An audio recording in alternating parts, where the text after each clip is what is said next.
करें स्टार्ट। तो पिछली क्लास में हमने एक चैप्टर स्टार्ट किया था इनकम फ्रॉम सैलरी, जिसमें अपन ने सबसे पहले ये बात किया था कि सैलरी की इनकम को सैलरी कहलाने के लिए वहां पर क्या होना जरूरी है, एम्प्लॉयर और एम्प्लॉय रिलेशन होना जरूरी। मतलब मैं अगर आपको पैसा दे रहा हूं कोई काम कराने के बदले, तो वो इनकम आपके लिए सैलरी नहीं बनेगी। वो सैलरी तभी बनेगी जब तक मैं आपका एम्प्लॉयर नहीं बनूंगा तब तक। मैं अगर आपका एम्प्लॉयर हूं और एम्प्लॉयर के नाते मैं आपसे कुछ काम करवा रहा हूं और आपको कुछ पैसा दे रहा हूं, तो वो सैलरी कहलाएगी। ठीक है, मतलब मैं आपसे अगर कुछ काम करा रहा हूं और मैं आपका एम्प्लॉयर नहीं हूं, तो वो वाली इनकम आपकी होगी, इनकम होगी, लेकिन सैलरी नहीं कहलाएगी। तो सैलरी होने के लिए एम्प्लॉयर और एम्प्लॉय रिलेशन होना बहुत जरूरी है। ठीक है, ये सबसे पहली कंडीशन है। अब अपन नॉर्मली क्या करते हैं, सैलरी की इनकम कैलकुलेट करना रहता है, तो पूछते हैं मंथली तुम्हारी सैलरी कितनी है, तो सामने वाला बोलेगा 25,000 मेरी सैलरी है। तो 25,000 इंटू 12 करेंगे तो 3 लाख रुपए साल का आ जाएगा। तो अपन मान लेते हैं 3 लाख रुपए सैलरी है। इतना आसान रहता तो ये चैप्टर नहीं बनता, है ना। तो सैलरी होती है ना, जो सैलरी, उसके 3 कंपोनेंट होते हैं। पहला होता है पेमेंट, दूसरा होता है अलाउंस, तीसरा होता है परक्यूजिट। पेमेंट, अलाउंस और परक्यूजिट, सैलरी के 3 कंपोनेंट होते हैं। अब 3 कंपोनेंट होते हैं, तो जिसमें मैंने आप लोगों को बताया था कि ये 3 कंपोनेंट को इस तरीके से यहां पे रखा गया है जिससे सैलरी की इनकम कैलकुलेट की जाती है। तो सैलरी की इनकम कैलकुलेट करने का फॉर्मेट है ये। तो सबसे पहले क्या लेते हैं, पेमेंट, फिर क्या लेते हैं, अलाउंसेस, तीसरा क्या होता है, परक्यूजिट। ये सारी चीजें मैंने फर्स्ट क्लास में डिटेल में एक्सप्लेन की हुई है। तो जो एब्सेंट थे वो आज रिकॉर्डिंग देखकर कल की क्लास में आप लोग मतलब कंटिन्यू कर लेना। पेमेंट, अलाउंस और परक्यूजिट, ये 3 चीज मिलकर क्या बनती है, ग्रॉस सैलरी। ग्रॉस सैलरी में हमको 3 चीजों का डिडक्शन मिलता है। पहला होता है स्टैंडर्ड डिडक्शन, फिर होता है एंटरटेनमेंट अलाउंस, तीसरा क्या होता है, एम्प्लॉयमेंट टैक्स या फिर प्रोफेशनल टैक्स। ये तीनों का डिडक्शन मिलेगा। उसके बाद जो इनकम बचेगी उसको हम क्या बोलेंगे, इनकम फ्रॉम सैलरी बोलेंगे। ठीक है, ये छोटा सा फॉर्मेट है, लेकिन ये जो फॉर्मेट के अंदर जो चीजें दिख रही है ना, जैसे पेमेंट दिख रहा है, पेमेंट, तो पेमेंट का पूरा एक लिस्ट है। अलाउंस दिख रहा है तो अलाउंस की पूरी लिस्ट है। परक्यूजिट दिख रहा है तो परक्यूजिट की पूरी लिस्ट है। तो पिछली क्लास में मैंने आप लोगों के साथ क्या डिस्कस कर लिया था, पेमेंट डिस्कस कर लिया था। पेमेंट में क्या क्या आता है देखो, सबसे पहले अपन देखे थे क्या, basic salary, bonus, commission. Commission 2 type का होता है, नॉर्मल कमीशन और दूसरा कमीशन ऑन सेल्स। उसके बाद क्या होता है, एडवांस सैलरी। उसके बाद क्या होता है, एरियर सैलरी। उसके बाद रिटायरमेंट बेनिफिट, जिसके बारे में हम डिटेल में पढ़ेंगे सैलरी चैप्टर 2 में। उसके बाद कॉम्पेंसेशन, उसके बाद डियरनेस पे, और उसके बाद प्रोविडेंट फंड। प्रोविडेंट फंड के बारे में मैंने पूरा आप लोगों को बताया था और कुछ 3-4 एग्जांपल भी किए थे अपन, है ना। चलो, आज की क्लास का हमारा मेन मुद्दा है अलाउंसेस। आज की क्लास का हमारा मेन जो टारगेट है वो क्या है, अलाउंसेस। ये जो भी नोट्स आप लोग देख रहे हो, नोट्स आप लोगों को ऐप में डाला हुआ पहले से मिल जाएगा। ठीक है, पहले से डाला हुआ है नोट्स। तो आप लोग लिखना अगर चाहते हो तो आप लोग अपने हिसाब से लिखना स्टार्ट कर देना। चलो नेक्स्ट, हमारी क्लास आज से स्टार्ट होगी कहां से, अलाउंस से। देखो, पहले आप बताओ सैलरी की कैलकुलेशन करने का फॉर्मेट क्या होता है। सबसे पहले क्या लेते हैं, पेमेंट, फिर क्या लेते हैं, अलाउंस, फिर क्या लेते हैं, परक्यूजिट। ये तीनों के अमाउंट को जोड़ते हैं। उसके बाद क्या आ जाता है, ग्रॉस सैलरी आता है। फिर क्या माइनस करते हैं, डिडक्शन माइनस करते हैं। डिडक्शन माइनस करने के बाद टैक्सेबल सैलरी आ जाती है। इतनी बात समझ में आई। अब देखो, जो भी चीजें टैक्सेबल होंगी, ठीक है, मैं 2 नाम लूंगा हमेशा, एक होगा टैक्सेबल, एक होगा एग्जेम्प्ट। टैक्सेबल मतलब होता है वो चीज को इनकम में जोड़ा जाता है, मतलब जिसके ऊपर टैक्स लगेगा। और एग्जेम्प्ट मतलब जिसके ऊपर टैक्स नहीं लगेगा, उसको एग्जेम्प्ट बोलते हैं। तो जो भी चीजें हम आउटर कॉलम में डाल दे रहे हैं, आउटर कॉलम मतलब अमाउंट के कॉलम में डाल रहे हैं, मतलब वो क्या होगा, टैक्सेबल होगा। और जो चीज को हमको यहां नहीं डालना है उसको हम क्या बोलेंगे, एग्जेम्प्ट बोलेंगे। इतनी बात समझ में आ गई। चलो, तो हम अभी पढ़ने जा रहे हैं अलाउंसेस। अलाउंसेस, अलाउंस को हिंदी में क्या बोलते हैं, भत्ते। अलाउंस मतलब होता क्या है, एम्प्लॉयर जो है ना, एम्प्लॉयर अपने एम्प्लॉय को सैलरी के अलावा कुछ एडिशनल पेमेंट और देता है। पैसे ही देगा, मतलब मनी के फॉर्म में ही देगा, लेकिन कुछ सैलरी के अलावा और पैसा देगा, तो उसको अपन बोलेंगे अलाउंसेस।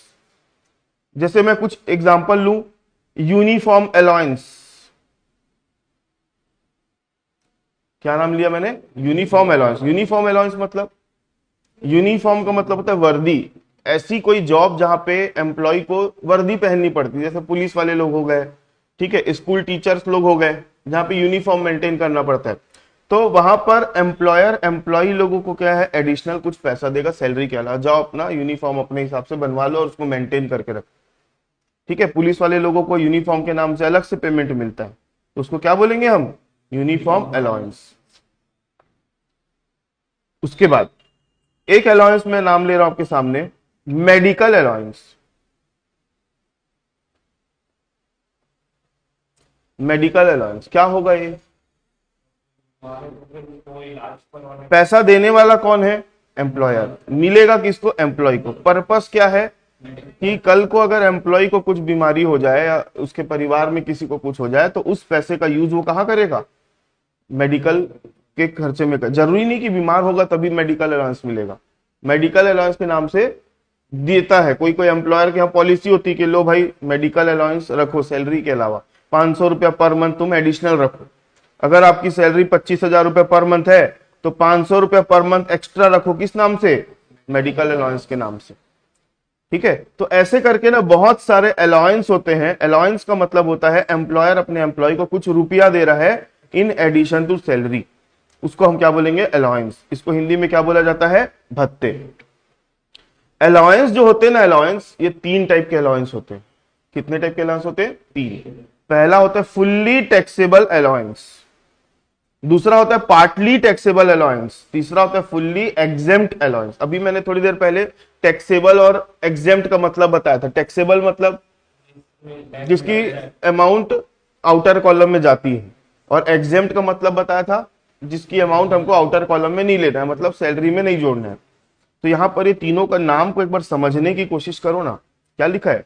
फुली टैक्सेबल अलाउंस, पूर्णतः कर योग्य भत्ते। पार्टली टैक्सेबल अलाउंस, अंशतः कर योग्य भत्ते या आंशिक रूप से कर योग्य भत्ते। और तीसरा क्या है? फुल्ली एग्जेम्प्ट अलाउंस, मतलब पूर्णतः कर मुक्त भत्ते। कर योग्य मतलब टैक्सेबल होता है और कर मुक्त मतलब एग्जेम्प्ट होता है।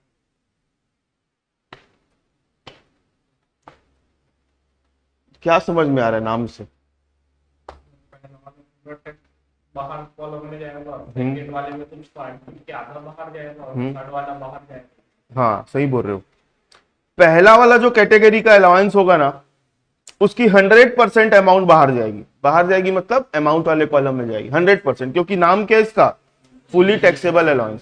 दूसरे वाले का नाम क्या है? Partly taxable allowance. Partly taxable allowance मतलब मान लो 10,000 रुपए मिल रहा है, तो पूरा 10,000 बाहर नहीं जाएगा, मान लो उसमें से 6,000 रुपए माइनस कर देंगे और कुछ अमाउंट क्या होगा?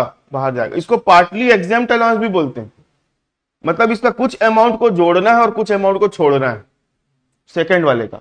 और थर्ड वाले का पूरा पूरा अमाउंट छोड़ देना, लेना ही नहीं है, ठीक है। तो अलाउंस कितने टाइप के हैं? 3 टाइप के। एक होता है फुल्ली टैक्सेबल अलाउंस, दूसरा पार्टली टैक्सेबल अलाउंस और तीसरा फुल्ली एग्जेम्प्ट अलाउंस। तो चलो सबसे पहले हम बात किसकी करेंगे? फुल्ली टैक्सेबल अलाउंस, पूर्णतः कर योग्य भत्ते। सबसे पहला अलाउंस क्या है? Dearness allowance. डियरनेस अलाउंस जिसको हिंदी में क्या बोलते हैं?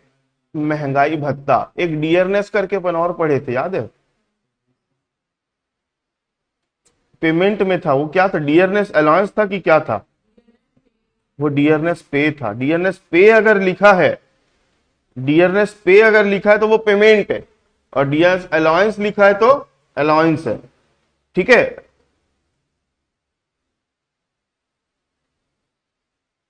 चलो पहला अलाउंस क्या है? फुल्ली टैक्सेबल अलाउंस, पूर्णतः कर योग्य भत्ते।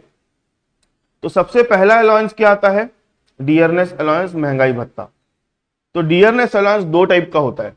एक होता है नॉर्मल डीए और दूसरा होता है डीए एज पर टर्म्स। सामान्य महंगाई भत्ता सेवा शर्तों के अधीन। हमको पता कैसे चलेगा डीएनएस अलाउंस नॉर्मल वाला है कि एज पर टर्म्स वाला है? अगर क्वेश्चन में केवल और केवल डीएनएस अलाउंस लिखा है, क्या लिखा है और कुछ नहीं लिखा, डीएनएस अलाउंस बस लिख दिया है, तो वो कौन सा होगा? उसके नाम के आगे नॉर्मल भी नहीं लिखा होगा, नॉर्मल तो मैंने जोड़ा है समझाने के लिए। केवल और केवल क्या लिखा हुआ मिलेगा? DNS allowance. और डीएनएस अलाउंस लिखने के बाद लिखा रहेगा as per terms of employment या as per terms of retirement benefit, ऐसा कुछ कुछ लिखा हुआ रहेगा ब्रैकेट में। तो कौन सा डीए बन जाएगा? डीएनएस अलाउंस टर्म्स वाला बन जाएगा। ठीक है, चलो, तो ये हो गया डीएनएस अलाउंस। दो टाइप का होता है। दूसरा क्या होता है allowance? Medical allowance. Medical allowance, अच्छा पहले ये बताओ डीएनएस अलाउंस दिया क्यों जा रहा होगा एम्प्लॉय को?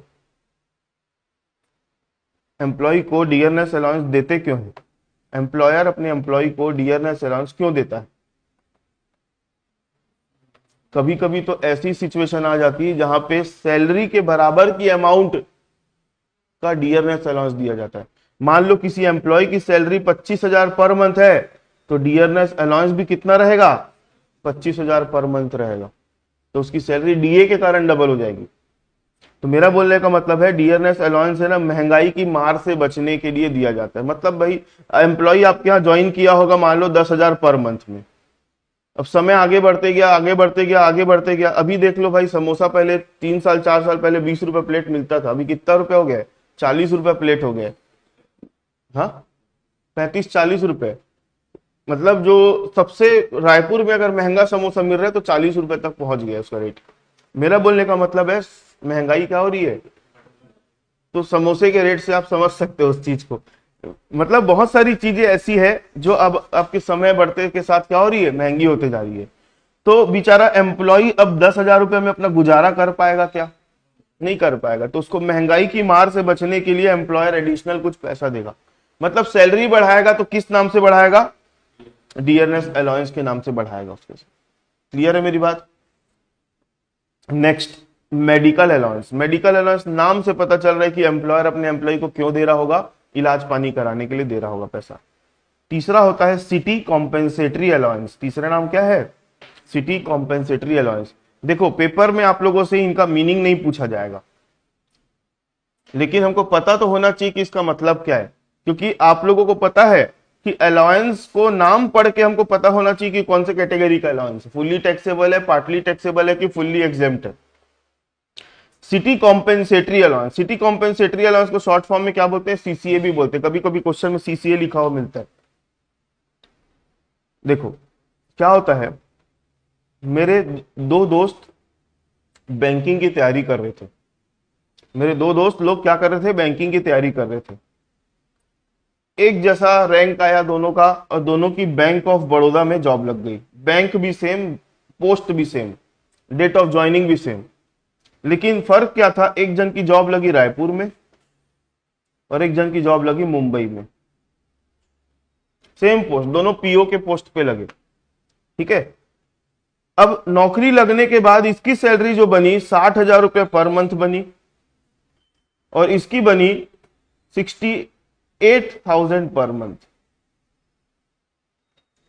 इसकी सैलरी बनी 60 तो उसकी बनी 68। क्यों? क्योंकि रायपुर में रहने खाने का खर्चा कम है एज कंपेयर टू मुंबई, तो इसलिए उसकी सैलरी क्या हो गई? कम, और उसकी सैलरी क्या है? ज्यादा। तो जिस कारण से उसकी सैलरी ज्यादा हुई सेकंड वाले की, तो उसको एक अलाउंस मिल रहा होगा, उसका नाम क्या है? सिटी कॉम्पेंसेटरी अलाउंस मिल रहा। मतलब बड़े शहर में रहने के कारण खर्चा थोड़ा सा ज्यादा आता है, तो एम्प्लॉयर उसको अपने एम्प्लॉय को ज्यादा पेमेंट करता है, तो वो जो एक्स्ट्रा पेमेंट कर रहा है उसको अपन क्या बोलेंगे? City compensatory allowance. नेक्स्ट होता है हिल area allowance. Hill area allowance, पहाड़ी क्षेत्र भत्ता। हिल एरिया अलाउंस क्या होगा इसका मतलब? पहाड़ में रहना आसान है कि जमीन वाले जगह में रहना आसान है? जमीन वाले, अपन लोग पठार में रहते। पठार मतलब प्लेन, मतलब अपने इधर पहाड़ वहाड़ दिखेगा आपको? नहीं। लेकिन आप थोड़ा सा उधर चले जाओ नॉर्थ ईस्ट तरफ कहीं पे, तो वहां पे पहाड़ी एरिया ज्यादा है, तो कहाँ रहना ज्यादा आसान है? इस तरफ रहना ज्यादा आसान है ना। तो इसलिए एम्प्लॉयर जो जिन लोग वहां नौकरी कर रहे हैं वैसी जगह में, तो उनको अलग से एक अलाउंस देता है, उसका नाम क्या है, हिल एरिया अलाउंस। ठीक है। नेक्स्ट, फूड और टिफिन अलाउंस। नाम से पता चल रहा है क्यों दे रहा होगा एम्प्लॉयर। एम्प्लॉयर अपने एम्प्लॉय को खाना खाने के लिए पैसा दे रहा होगा। किसमें, तो सिटी कॉम्पेंसेटरी मतलब उसमें बहुत सारी चीजें कवर हो जा रही है, रहने का खर्चा बहुत सारा कवर हो जा रहा है।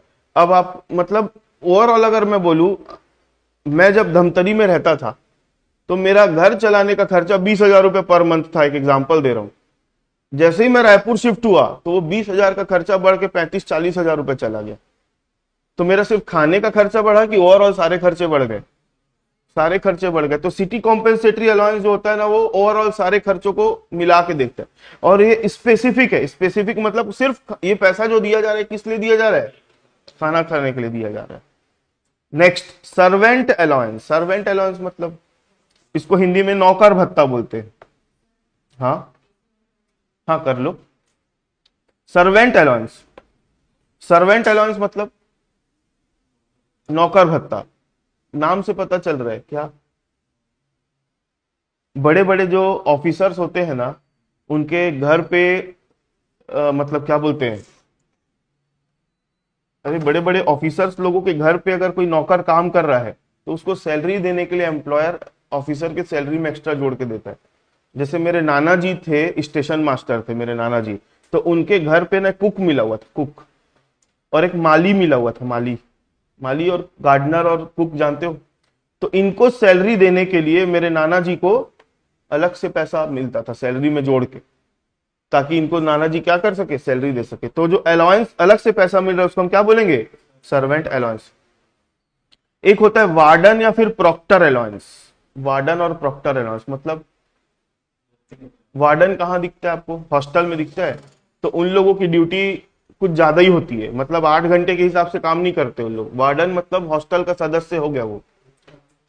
तो उन लोगों को जो वार्डन और प्रॉक्टर को एडिशनल अलाउंस मिलता है, तो उस अलाउंस का नाम क्या है, वार्डन और प्रॉक्टर अलाउंस। एक होता है डेप्यूटेशन अलाउंस। एक अलाउंस क्या होता है, डेप्यूटेशन अलाउंस। इसको हिंदी में बोलते हैं प्रतिनियुक्ति भत्ता। डेप्यूटेशन अलाउंस देखो क्या होता है समझना। आप लोग अभी रिसेंट में चुनाव हुए तो बहुत सारे गवर्नमेंट एम्प्लॉय को बोलते हुए सुने होंगे कि हमारी चुनाव ड्यूटी लगी है, सुने हो आप लोग। तो मतलब क्या होता है, जैसे मान लो कोई गवर्नमेंट टीचर है, वो गवर्नमेंट के अभी एजुकेशन डिपार्टमेंट का एम्प्लॉय है। कहां का एम्प्लॉय है, एजुकेशन डिपार्टमेंट का, मतलब वो एक टीचर है। ठीक है। अब इलेक्शन आ गया, इलेक्शन, तो इलेक्शन जब आ गया ना, तो इस टीचर को बोले कि अभी आप टीचिंग का काम मत करो, कुछ दिन के लिए कहां चले जाओ, इलेक्शन ड्यूटी करो जाओ। तो क्या इसको नौकरी से निकाल दिए क्या, यहां से जो सैलरी मिलनी है वो मिलती रहेगी, यहां से जो सैलरी मिलनी है वो मिलती रहेगी, लेकिन एडिशनल में उसने इलेक्शन कमीशन का भी काम किया, इलेक्शन कमीशन का भी काम किया कि नहीं। तो इलेक्शन कमीशन का काम करने के बदले उनको कुछ एडिशनल और पैसा मिलेगा, तो उसको हम क्या बोलेंगे, डेप्यूटेशन अलाउंस बोलेंगे। ठीक है, मतलब अपने मेन काम को छोड़ के कुछ एडिशनल वर्क करवाया जाता है उन लोगों से, तो एडिशनल वर्क कराने के बदले अगर कुछ पैसा दे रहे तो उसको क्या बोलेंगे, डेप्यूटेशन अलाउंस। मैं अभी भी बोल रहा हूं, इसकी मीनिंग आप लोगों से नहीं पूछी जाएगी, लेकिन जानकारी होना चाहिए। कल को आप लोग भी जॉब करोगे कहीं ना कहीं, तो आप लोग को भी सैलरी मिलेगी। तो ये चैप्टर आप लोगों के लिए प्रैक्टिकल चैप्टर है, अगर आप लोग फ्यूचर में भी जॉब करने की सोच रहे हो तो। नेक्स्ट है over time allowance. Overtime allowance मतलब 8 घंटे की ड्यूटी है, अगर आपसे 2 घंटा काम एक्स्ट्रा करवा लिया गया तो 2 घंटा आपके लिए ओवर टाइम है, तो उस ओवर टाइम का आपको अलग से पैसा दिया जाएगा, उसको क्या बोलेंगे, ओवर टाइम अलाउंस। उसके बाद एक अलाउंस आता है, उसका नाम है अदर अलाउंस। उसके बाद एक अलाउंस आता है, उसका नाम क्या है, अदर अलाउंस। अदर अलाउंस एक हेडिंग है, इसके अंदर क्या क्या नाम लिखा है, मैरिज अलाउंस, मैं अपने मन से नहीं लिखा हूं, क्वेश्चन में मिलेगा आप लोगों को। दूसरा क्या है, डॉग अलाउंस, और तीसरा क्या है, स्पेशल अलाउंस। ऐसे आपको कुछ नाम मिलेंगे देखने को। नाम से पता चल रहा है, बताने की जरूरत है कि मैरिज अलाउंस क्यों, हो सकता है उस साल में एम्प्लॉय की शादी हो रही होगी, तो एम्प्लॉयर पहले से, चल भाई एक काम कर, 5-5 हजार रुपये महीना एक्स्ट्रा रख लिया कर, तेरी शादी में मतलब खर्चा कर लेना। एक बैंक है, मालूम है, नाम नहीं लूंगा बैंक का। उस बैंक में क्या होता है, उस बैंक के दोनों एम्प्लॉय अगर आपस में शादी कर लेते तो बैंक 50 हजार रुपये देती है उनको शादी करने का। डॉग अलाउंस, डॉग अलाउंस मतलब जैसे जो आर्मी में पुलिस वाले लोग होते हैं, उन लोगों को कुत्ता पालते हैं ना, जो खोजबीन करता है, तो उसको पालने के लिए खर्चा लगता है, तो उनको अलग से पैसा मिलेगा सैलरी के अलावा, तो उसको क्या बोलेंगे, डॉग अलाउंस। उसके बाद स्पेशल अलाउंस, स्पेशल अलाउंस कोई नाम नहीं है, ऐसी अपन उसमें देख लिए। तो आप लोगों को अभी मैंने क्या करवाया, फुली टैक्सेबल अलाउंस की। फुली टैक्सेबल अलाउंस में टोटल कितने नाम है, 10 नाम है। Dearness allowance, medical allowance, city compensatory allowance, hill area allowance, food और tiffin allowance, servant allowance, warden या proctor allowance, deputation allowance, overtime allowance और अदर अलाउंस। अदर अलाउंस में मैरिज अलाउंस, डॉग अलाउंस और special allowance. ये सब ऐसे नाम है जिसकी 100% अमाउंट कहां जाएगी, आउटर कॉलम, क्योंकि किस टाइप का अलाउंस है, फुली टैक्सेबल। अब अपन बात करेंगे पार्टली टैक्सेबल अलाउंस की, बहुत इंपॉर्टेंट है। यहां से अब मेन आप लोगों को समझना पड़ेगा partly taxable allowance. Partly taxable allowance में सबसे पहला नाम क्या आता है, हाउस रेंट अलाउंस। उसके बाद हम पढ़ेंगे कौन सा नाम, एंटरटेनमेंट अलाउंस। उसके बाद अदर पार्टली टैक्सेबल अलाउंस। उसके बाद क्या है, other partly taxable allowance. Other partly taxable के अंदर भी 2 कैटेगरी के अलाउंस है, एक है फॉर परफॉर्मिंग ड्यूटी और दूसरा क्या है, for personal purpose. Performing duty वाले के अंदर कितने नाम है, total 5, uniform allowance, convince allowance, travelling allowance, helper allowance और एकेडमिक अलाउंस। और फॉर पर्सनल पर्पस वाले में आप लोगों को education allowance, hostel allowance, transport allowance, tribal area allowance, underground allowance, remote area allowance, hill area compensatory allowance, special allowance, ऐसे करके आपको ये जो मैंने लिखा है यहां पे, ये जो दिख रहा है आप लोगों को, ये पूरा पार्टली टैक्सेबल अलाउंस। अभी जो भी नोट्स अपन लिख रहे हैं या नोट बना रहे हैं, ये आप लोगों के साथ ज्यादा दिन तक नहीं चलना चाहिए। मेरा बोलने का मतलब है, जब बचपन में आप लोग साइकिल चलाना सीख रहे थे तो साइड में 2 चक्का लगा लिए थे, और तो जब सीख गए तो चक्का लगे रहने दिए कि निकाल के फेंक दिए उसको। तो नोट भी आपके वही साइकिल के 2 चक्के हैं साइड वाले, ठीक है। जब सीख जाओगे, ये रूल्स याद हो जाएंगे, तो आपको अब उस चीज को दिमाग में फिट करके रख लेना है, आपको फिर इसकी सहायता लेने की जरूरत नहीं है। आ गई बात समझ में, क्योंकि नोट्स इसलिए लिखवाया जा रहा है, ये सारी चीजें बुक में भी लिखी हुई है लेकिन अनस्ट्रक्चर्ड तरीके से और बिखरी हुई है सब इधर उधर। तो इसको मैंने बुक देख के ही आप लोगों को इस तरीके से कन्वर्ट करके दिया है, सिस्टमेटिक तरीके से, ठीक है। और बुक में क्या होता है, बुक वाला सोनू निगम बनने का कोशिश करता है, मतलब फालतू का राग लापता है ना। अपने को सोनू निगम नहीं बनना है, लक्की अली बनना है। लक्की अली समझते हो, 2 सिंगर है, आप दोनों के गाने सुनना। सोनू निगम जब गाना गाएगा ना, फालतू का सुर ताल मारता है, वो बहुत लंबा लंबा बताने की कोशिश करता है कि मेरे को बहुत आता है, और लक्की अली टू द पॉइंट बात करता है। दोनों के गाने सुनाऊंगा एक दिन, तब समझ में आ जाए। वो ज्यादा राग नहीं लापता, एकदम अच्छा गाता है, सादा सिंपल प्लेन गाता है। तो अपने को ये जो नोट्स मैंने बनाया है ना, लक्की अली स्टाइल में बनाया है। सोनू निगम स्टाइल में अगर पढ़ना है तो आपको बुक में भी मिल जाएगी चीजें, ठीक है। चलो देखो, सबसे पहले अपन बात करेंगे house rent allowance. House rent allowance, इसको हिंदी में बोलते हैं मकान किराया भत्ता। क्या बोलते हैं, मकान किराया भत्ता। मकान किराया भत्ता क्या होगा, ये एम्प्लॉयर अपने एम्प्लॉय को क्यों दे रहा होगा। एम्प्लॉय जो है किराए के मकान में रहता होगा, और उसका किराया चुकाने के लिए एम्प्लॉयर अपने एम्प्लॉय को सैलरी में जोड़ के कुछ एडिशनल पेमेंट दे रहा होगा ताकि वो किराया दे सके इस मकान का। तो उसको हम क्या बोलेंगे, हाउस रेंट अलाउंस। तो पहले इसके बारे में कुछ चीज समझो। ये एक एम्प्लॉयर है, ये एम्प्लॉय है जो कि किराए के मकान में रहता है। तो मान लो इस मकान का जो ओनर है उसको एम्प्लॉय देता होगा 10,000 पर मंथ। एम्प्लॉय खुद रहता है उस किराए में, मकान में, तो कितना रुपए किराया चुका रहा है वो, 10,000 पर मंथ, लेकिन एम्प्लॉयर जो है ना, एम्प्लॉयर उसको देता है 7,000 पर मंथ। तो यहाँ पे HRA किसको बोलेंगे, 10,000 को कि 7,000 को? जो एम्प्लॉयर से मिल रहा है ना उसको 7,000, उसको क्या बोलेंगे, HRA बोलेंगे। सैलरी में क्या चीज जुड़ेगा, 7,000 वाला पार्ट जुड़ेगा, HRA। नहीं समझ में आया? एम्प्लॉयर जो है ना, एम्प्लॉयर अपने एम्प्लॉय को 7,000 पर मंथ देता है सैलरी में जोड़ के, ताकि एम्प्लॉय उस मकान का किराया दे सके। और एम्प्लॉय एक्चुअली कितना किराया पे कर रहा है, 10,000 पर मंथ। तो भाई ये चीज एम्प्लॉयर से थोड़ी मिली है। मैं तो चैप्टर स्टार्ट करने के साथ बोल दिया था, जो चीज एम्प्लॉयर से मिलेगी उसी को सैलरी बोलेंगे, और वही चीज सैलरी में जुड़ेगी। तो एम्प्लॉयर से कितना रुपए मिल रहा है, 7,000 पर मंथ मिल रहा है, तो ये चीज आपका HRA बनेगा। और ये 10,000 को क्या बोलेंगे, इसको बोलेंगे रेंट पेड बाय एम्प्लॉय बोलेंगे। इसको क्या बोलेंगे, रेंट पेड बाय एम्प्लॉय बोलेंगे।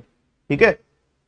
अच्छा, अब आप लोग सोचोगे सर ये किराया 10,000 चुका रहा है और एम्प्लॉयर से 7,000 मिलता है, तो ये अमाउंट ज्यादा भी हो सकती है, कम भी हो सकती है, बराबर भी हो सकती है। एक्चुअल किराया का HRA से कोई लेना देना नहीं है। एम्प्लॉयर अपने बजट के हिसाब से पेमेंट करेगा और एम्प्लॉय अपने हिसाब से किराए का मकान लेगा, तो ये दोनों अमाउंट का सेम होना जरूरी नहीं है। चलो अब अपन मेन रूल में आते हैं, ध्यान से देखो।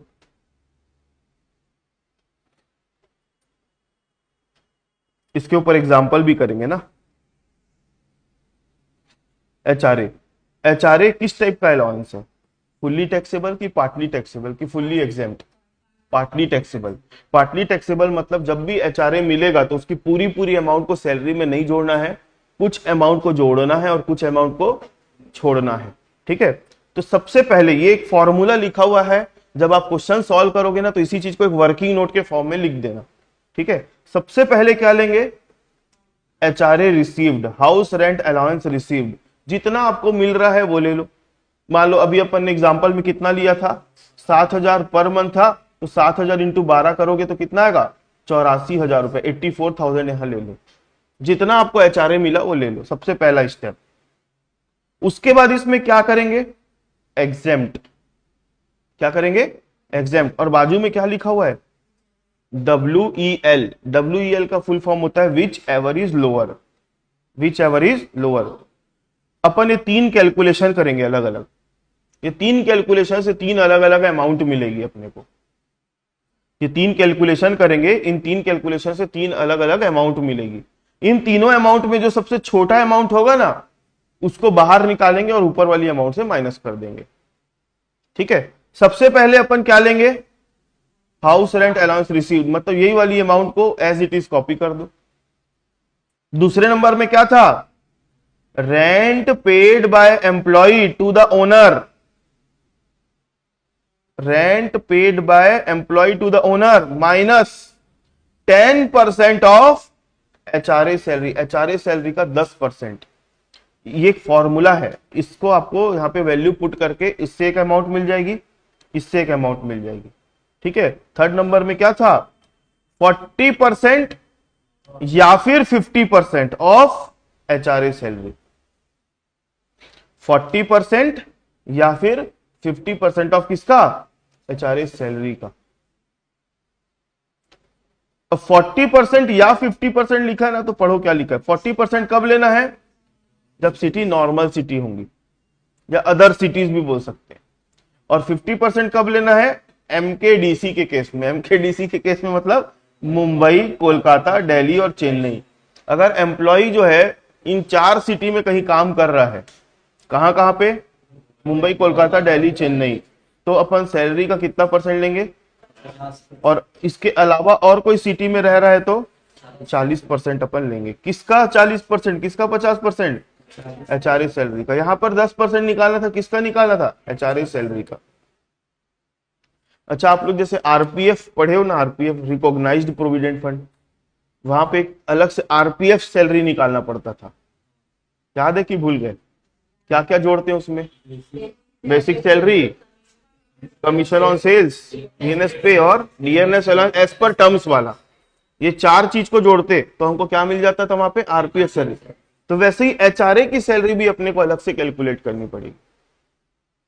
ठीक है, तो चलो पहले इसमें आप लोग वापस से इसको समझो।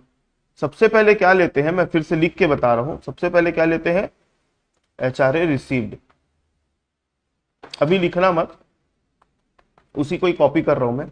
फिर यहां पर अपन क्या करेंगे, exempt which ever is lower. अब इन तीनों में जो सबसे कम होगा, तीन कैलकुलेशन करेंगे। सबसे पहले क्या लेंगे, एचआरए रिसीव्ड। फिर क्या लेंगे, rent paid, paid by employ to owner minus 10% of HRA salary, और 40% या फिर 50% ऑफ एचआरए सैलरी।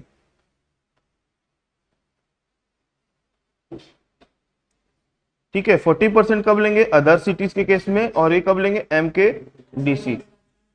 अब इन तीनों में आप कंपेयर करो, इन तीनों में जो सबसे छोटी अमाउंट होगी, इन तीनों में जो भी छोटी अमाउंट आएगी वो जाएगी बाहर। प्लस माइनस नहीं करना है, ये तीनों में कंपेयर करना है, क्योंकि यहां पर मैंने क्या लिखा है, विच एवर इज लोअर। अब ये वाली अमाउंट में से इसको आप अपन क्या कर देंगे, माइनस कर देंगे। तो जो बचेगा ना उसको बोलेंगे टैक्सेबल एचआरए। आ गई बात समझ में, इसको बोलेंगे अपन टैक्सेबल एचआरए।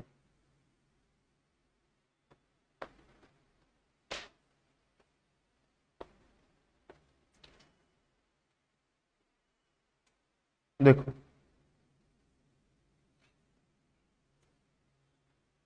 अपन पहले इसके ऊपर एक एग्जांपल करते हैं। ठीक है, आप लोग रफ कॉपी निकाल लो, क्योंकि ये जो एग्जांपल है नोट्स का पार्ट नहीं बनेगा, अपन इसको रफ कॉपी में ही लिखेंगे, सिर्फ वो कॉन्सेप्ट समझाने के लिए।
चलो ये मैंने कुछ इंफॉर्मेशन दे दी आप लोगों को, इसके बेस पे एचआरए की टैक्सेबल अमाउंट निकालना है आपको। Compute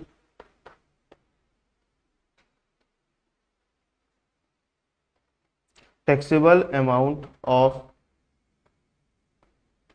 HRA. हाँ,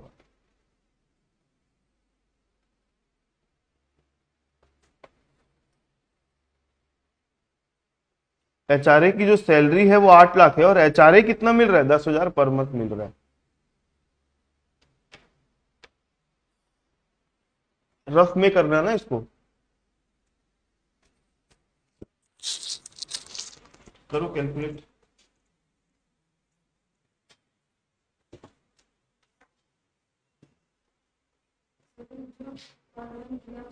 हाँ, तो पर मंथ में सैलरी करना पड़ेगा।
8,000 68 आ रहा है, देख लेते हैं। बनाऊं? चलो देखो, सबसे पहले अपन क्या लेते हैं, सबसे पहले लेते हैं HRA रिसीव्ड। 10,000 पर मंथ है, तो 10,000 इंटू 12 करेंगे तो कितना आएगा। अब इसमें से एग्जेम्प्ट करेंगे विच एवर इज, तो सबसे पहले क्या लेते हैं यहां पे भी HRA रिसीव्ड, कितना 1,20। फिर सेकेंड नंबर में rent paid bye employee 11,000 per month, तो रेंट पेड बाय एम्प्लॉई कितना है 11,000, तो 1,32,000 आएगा। माइनस 10% ऑफ HRA सैलरी, तो HRA सैलरी कितनी 8 लाख, तो इसका 10% 80,000 आएगा। ये दोनों माइनस करो कितना 52,000। उसके बाद 40 या 50% ऑफ HRA सैलरी, तो 40 लेंगे कि 50 लेंगे, क्योंकि कहां काम कर रहे हैं, तो 40% ऑफ 8 लाख, तो ये आएगा 3,20। तो तीनों में सबसे छोटा कौन सा है, तो 52,000 बाहर जाएगा। अब बचेगा कितना 68,000, ये आपकी टैक्सेबल HRA की अमाउंट आ गई। इसको अपन सैलरी में ऐड करेंगे, ठीक है। आप कहां मिस्टेक कर रहे थे वैष्णवी,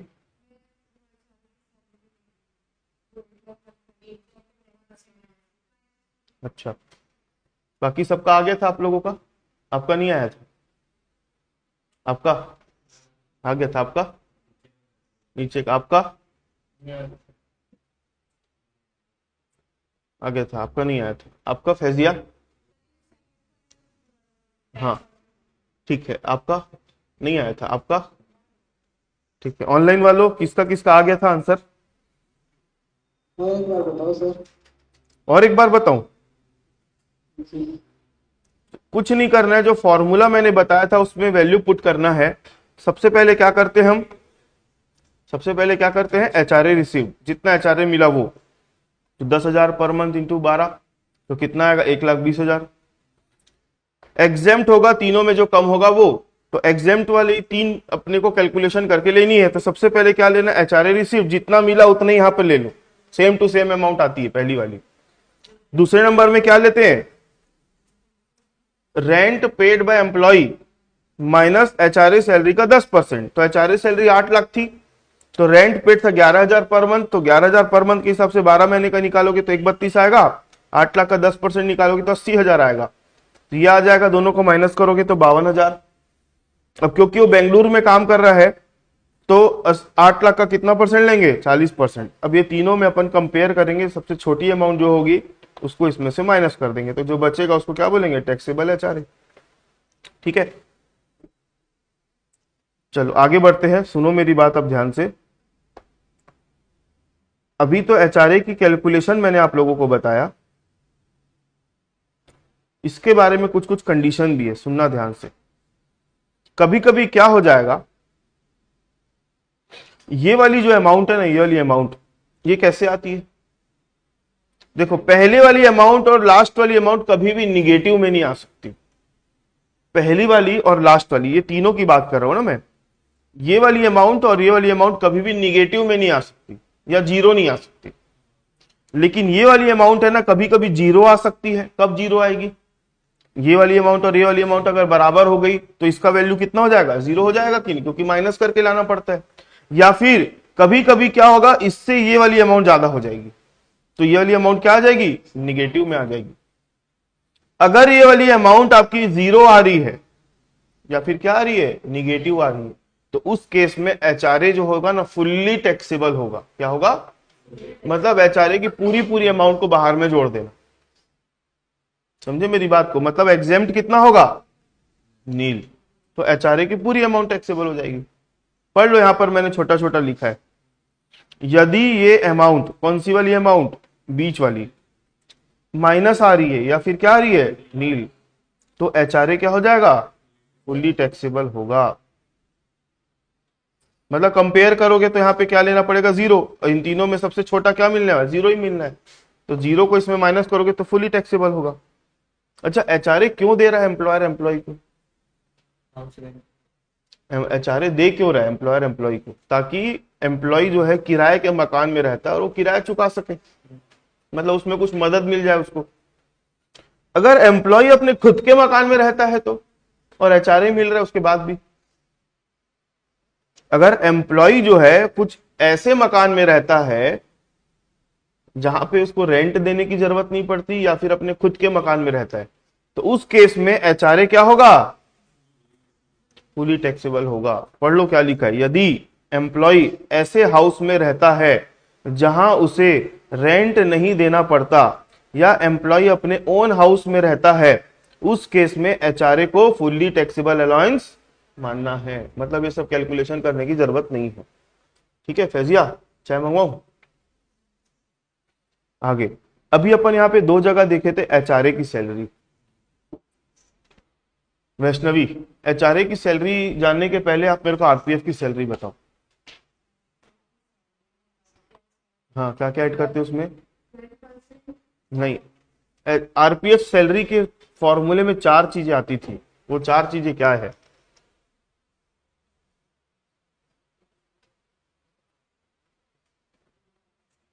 आप बता सकते हो उदय? बताओ। हाँ, डीएनएस अलाउंस लेते हैं तो कंडीशनल वाला लेते हैं, और डीएनएस पे लेते हैं, है ना। अब जानकर आप लोगों को खुशी होगी कि एचआरए की जो सैलरी होती है ना, वही आरपीएफ की सैलरी के समानिच होती है। क्या लिखा है, पढ़ो ना। मतलब वही फॉर्मूला है भाई, बस यहाँ पे एचआरए के बदले आरपीएफ लिखते हैं वहां पर।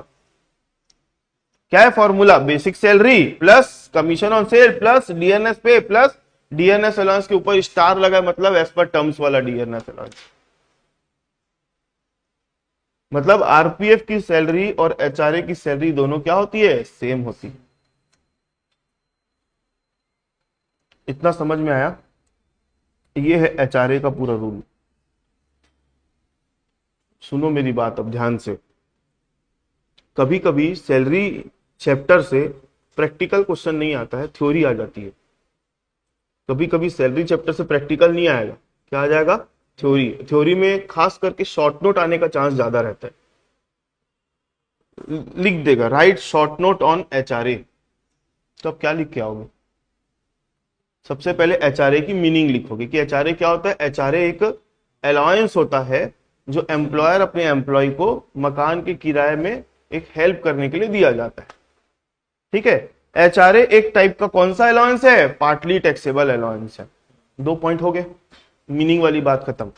एचआरए की टैक्सेबल अमाउंट इस तरीके से कैलकुलेट की जाती है, एस फॉलोज।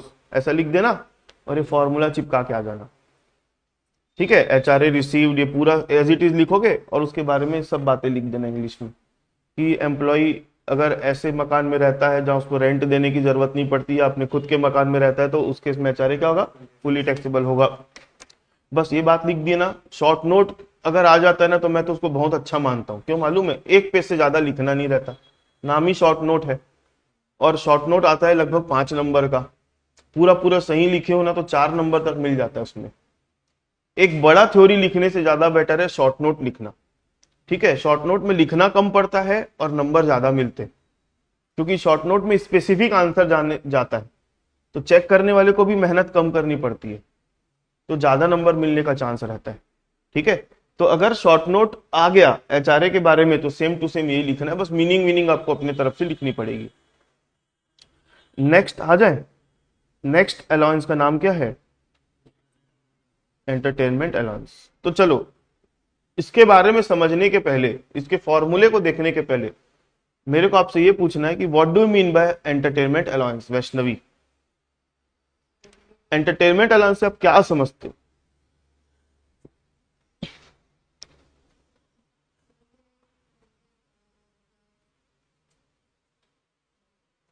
मतलब अलाउंस मतलब पैसा कौन किसको दे रहा होगा? एम्प्लॉयर एम्प्लॉय को दे रहा होगा, ये तो बात क्लियर है। किस लिए दे रहा होगा? एंटरटेनमेंट। एंटरटेनमेंट को हिंदी में क्या बोलते हैं? मनोरंजन।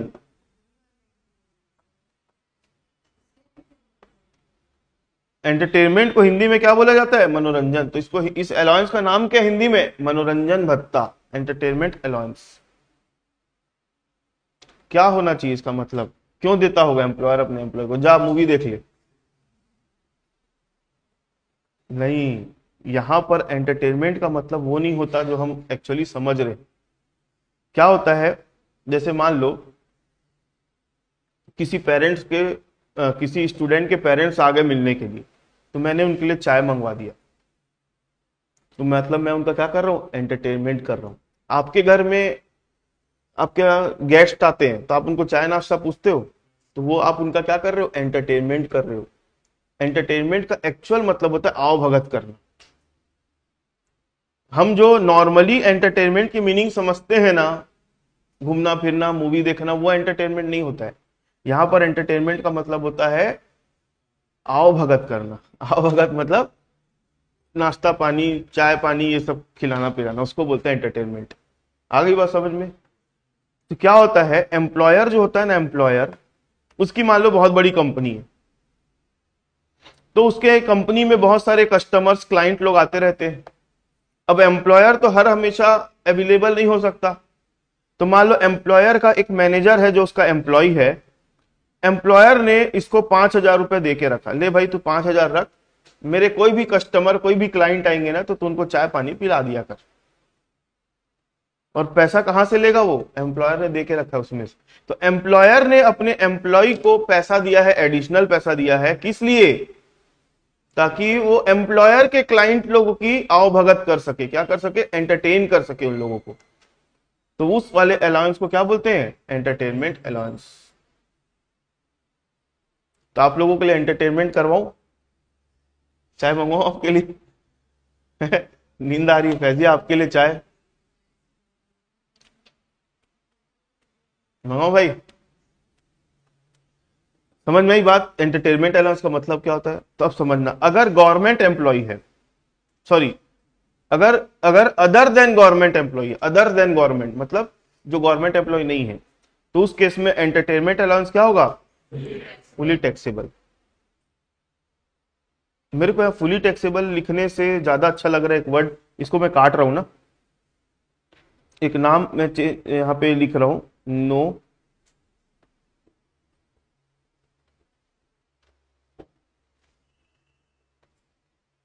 नो डिडक्शन अलाउड, ऐसा लिख लो।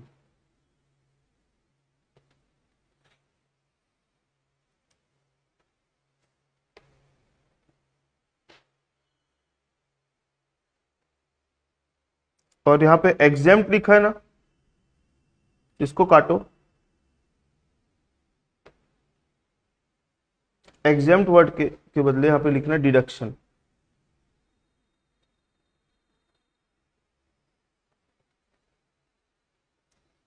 Deduction,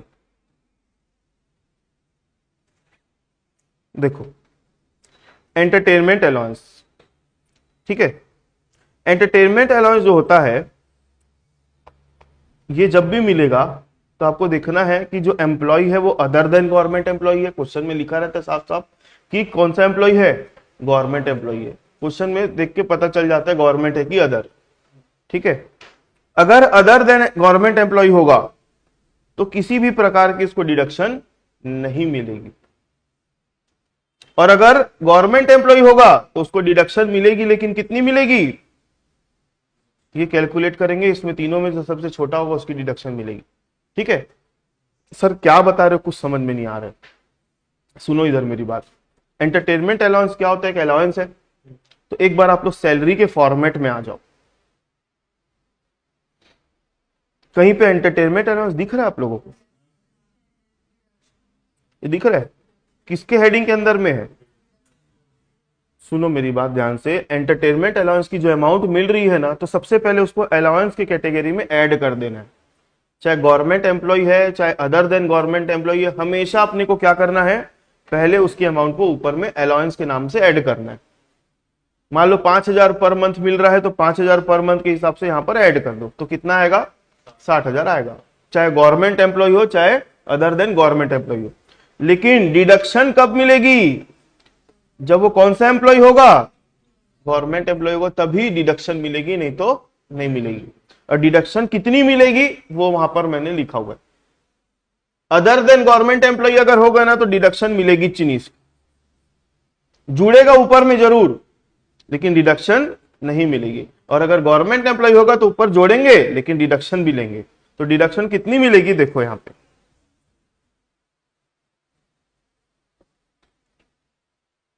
other than government employ no deduction allowed, और अगर गवर्नमेंट एम्प्लॉय है तो डिडक्शन कितना होगा? अच्छा यहां पर भी एग्जेम्प्ट वर्ड है तो इसको भी मैं डिडक्शन कर दे रहा हूं, ठीक है।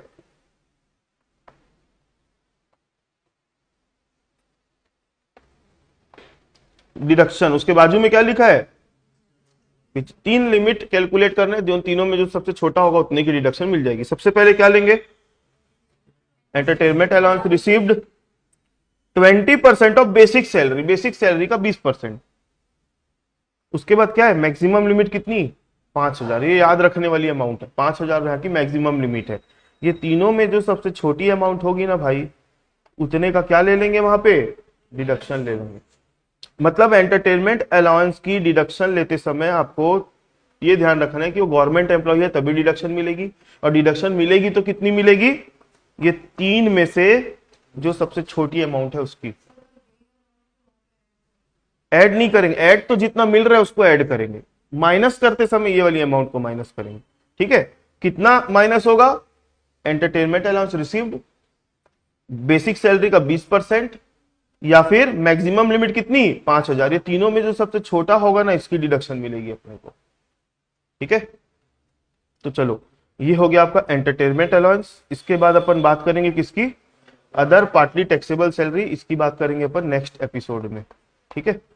Other partly taxable allowance. तो आप लोगों का काम है यहां तक की चीजों को एक बार रिवाइज करना, नोट्स में डला हुआ है। अच्छा नोट्स देखोगे ना तो आज मैंने कुछ वर्डिंग चेंज करवाई है, तो मैं उसको रिप्लेस करके ये वाला अपडेट कर दूंगा मैं, ठीक है।